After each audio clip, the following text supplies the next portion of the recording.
तर सध्या मुंबईमध्ये सगळ्याच पक्षांचा अगदी जोरात प्रचार सुरू आहे।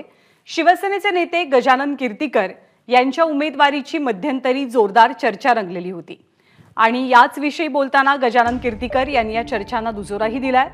अमोल आपला मुलगा आहे, त्यामुळे आपण त्याच्या विरोधात लढणार नाही हे आपण मुख्यमंत्र्यांकडे स्पष्ट केलेलं होतं। मुलगा जरी असला तरी महायुतीच्या उमेदवारासाठी आपण काम करू असा ठाम विश्वास गजानन कीर्तिकर यांनी व्यक्त केलाय।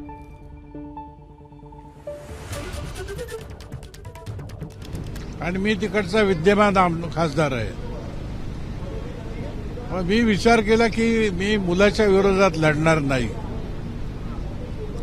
समाज माध्यमामध्ये चुकीचा संदेश जाईल। इतके वर्ष राजकारणात असलेला बाप मुलाच्या विरोधात लढतोय, मला ती प्रतिमा डागाळून घ्यायची नव्हती। आणि तसं मी आमचे मुख्य नेते एकनाथ शिंदेंना सांगितलं की मी अमोल लढणार असेल तर त्याच्या विरोधात मी लढणार नाही। एबीपी माझा, उघडा डोळे बघा नीट।